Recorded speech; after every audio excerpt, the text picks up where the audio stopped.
Hello, Glenn Parker, High Vibration Foundation. I wanted to talk about some personal experiences the last couple days.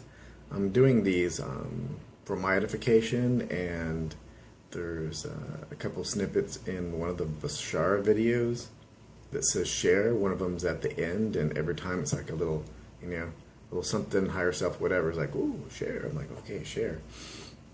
So I thought these might be useful. Bashar also said that anything that you create or do would be useless unless there's other people that have an agreement that it would be useful for them. And that makes sense. I mean, why would you do it? It would be pointless otherwise, and creation doesn't do pointless things. That wouldn't make sense. The natural order of creation, following your excitement and just following that type of thread, if you follow it, then it would be useless if it didn't work. So it's starting to make a lot more sense. If that doesn't make sense, then maybe ego negotiation or, seek some different materials. However, the one moment, so back to the topic at hand. I had a sense the other day, a moment like, whoa, aha, where I was walking down to my little place, and I came to the understanding that the one moment, that time is just a reference, like a page in a book, an infinite book, that I was walking through the now, and I was looking at it from a different perspective as I was walking. As I'm looking at this from a different perspective, I'm seeing myself on my phone. I see my laptop over here. I'm creating those billions of times a second in my universe from a different vantage point, from a streaming part of my consciousness is streaming through all these realities from a different vantage point from the now, a different vantage point of the now. I was like, whoa, whoa, like that's interesting. So everything is now, everything is here and now. There's only one moment in creation, and there's only one thing in creation, and that's all of it. And all that is, the one, is experiencing, well, all that is the one doesn't have any experience from my understanding. It just is all things. But since it has infinite potential, as an infinite potential, all that is self-aware of all that is, and all that is that's in it. Myself, every parallel of myself, everything that I've ever done, will ever do, infinitely throughout space and time. Whoa. So, since you are walking through the now, and you're becoming more conscious of it, even more so by watching this, just be aware of it more and more every day. Just think of that as you're walking through, that you're not going anywhere. You could say that you're kind of in a fixed position, that you're in a timeless reality, and that you chose to go in a sleep, to a sleep, in a sleep, in a sense that you've gone to sleep. You still exist, but your conscious state has crystallized down into a third, now going into a fourth density state, where you can experience lack and limitation and positive and negative entities in the same realm. And this is very unusual. Earth is a very unusual place, from my understanding, from the different channels that are coming through. That I think TReb said that.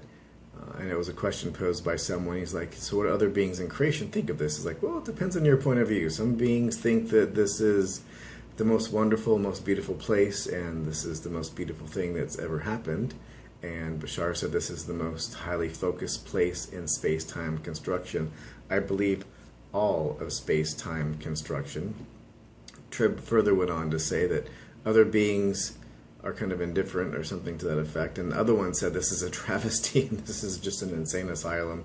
He didn't say insane asylum, but he says it's a travesty or something, that it's apocryphal that this types of environment would even be allowed to happen, and didn't elaborate on who or what types of entities would lend those types of comments. But that might be a curiosity next time we get Rob on the phone and he's channeling TReb. That might be a question for the group forum or something like that. In any case, so wandering through the now, that is experience the last couple days. There's a lot of things that have been solidifying lately, following your highest excitement.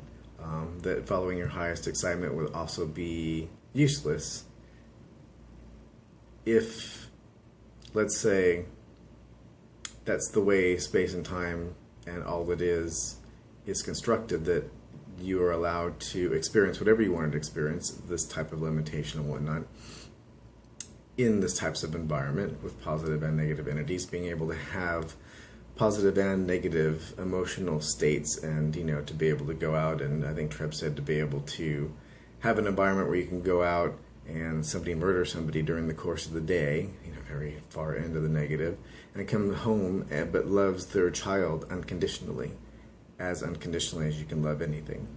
And that is a unique experience in space and time, and it has been attempted other times unsuccessfully. This is the first time this has ever even happened to this degree, to this length of time. And from what they read of the energy, it's going to go ahead and slingshot the rest of the way, and that's a whole other story altogether. We won't even get into that. So living in the now, just think of that more often, just understand the construct. I know I'm not explaining the whole concept of creating all your parallel realities and whatnot, because it is a topic that would be quite numerable, and I think that there are better people to explain that. Bashar, Kidioki, I mean, there's Adronis, there's tons of different. Either go find the one, there's tons of different channels, go find the one that resonates best with you, that you think, you know, would have the highest excitement for you to go and learn. Or if you want to have a conversation, it's fine, you reach out to me. I'm happy to explain it. I've explained it to a lot of different people. Some are like, hey, you're crazy, literally. And I'm like, oh, okay, fine, off you go. That wasn't something you wanted to experience in this lifetime. And other people are going, wow, tell me more, and exploring more, and, you know, jumping on YouTube and having one-on-ones with channels. I've had somebody recently, one of my coaching clients that was had a conversation with Adronis, and he's like, whoa, that was awesome. To be able to have a conversation with an entity that lives in a star, that's a higher dimensional entity, that I think there was one channeled state that Adronis was bringing through other beings, one of the YahYel, I forgot the name exactly offhand, but it was given references to time as a dimensional reference, because there is only the one moment, so this leads in nicely, that one of them, one of the YahYel was 45 or 48 in what we would consider years of our time. Another one, the Pleiadian, I think it was Kidioki, was 400 and something. And Adronis was, and I listened to this over and over again to see if I had a proper understanding. And what I gleaned from my understanding is he is, at that point in time, 78,000 something. So what? I had to go back and listen to that several times. So as a dimensional reference, so the now, they're just experiencing another now from another point of view, from another point of consciousness, and that's what all that is different consciousnesses from different points of view, experiencing the now. And it's differentiated like a television set. Imagine you come home, you sit down, you want to watch Fox, you turn it to this channel, you want to watch Discovery, you turn it to this channel. So it's basically different channels, different frequencies, and everything is differentiated by a particular frequency that's defined within your consciousness. Right now I'm speaking at a particular level to, at a particular density, and they crystallize down into this density, and that's a particular point of view. And that's it's such an epic topic that I think that we're gonna back off that a little bit and close up shop. But there's just, I'm getting the sense that it's time to go ahead and close up. But there's just so much information there that you can explore. But I think the television analogy, Bashar goes over that many different times. If you like that analogy, he explains it very well. It's a very long topic, so I suggest, it's like 15 minutes or something. Going and taking a look at that. You can find tons of material on Bashar's site. I've seen something that I haven't bought yet, that it's on the menu for the next couple weeks, is the First Contact Crystal. And just go Bashar First Contact Crystal on YouTube, and you'll find the one on Bashar's channel. That's the explanation of it, which is pretty cool. I think that is, I might even do an unboxing for that or something like that. Like some people unbox their cell phones, or like a camera of some sort, or a laptop or whatever, and they go through the features and, hey, I like this better than my other thing. I think I might do an unboxing for the first contact crystal when it arrives, and set up the camera and do that. That sounds interesting.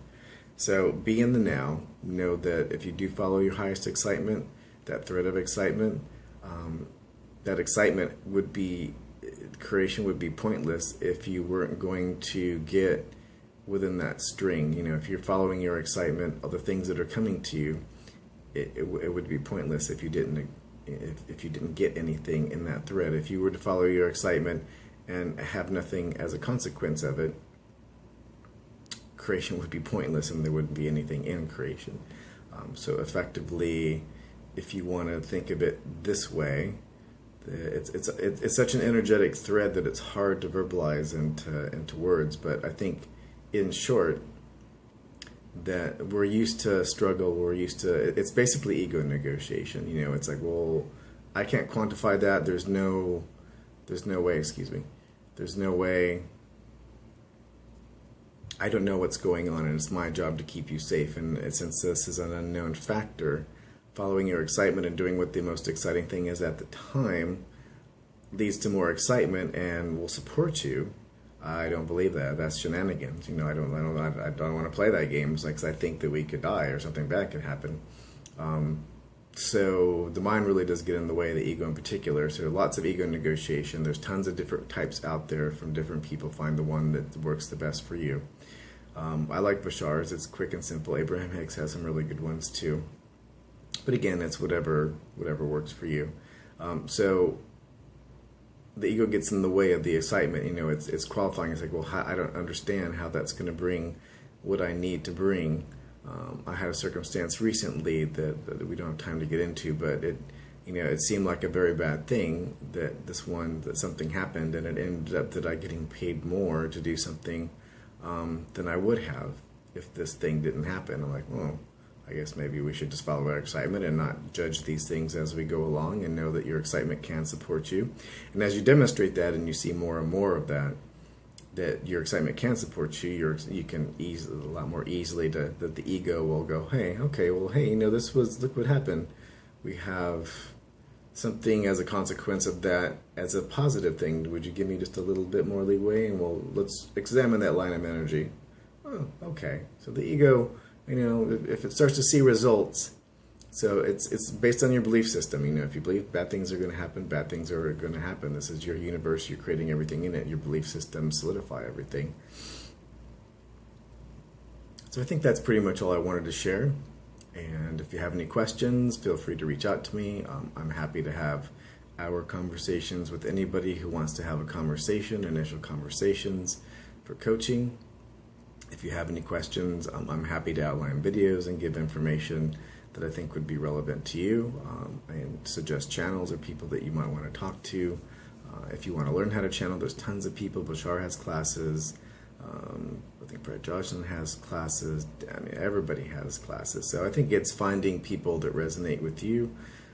Oftentimes people ask me, is it PC or Mac, or what's the best tool for me? The best tool for you is what works well for you. If you've used a Mac all your life, then why go through the pain of using a PC if you're proficient and extraordinarily well at using a Mac? So I think it's the least path of resistance. You can manifest a penny in your hand and make it appear, or gold coin, or whatever you want, but it's easier to go and follow your excitement and have that just something equivalent to that come to you, rather than gold coin, gold coin, gold coin.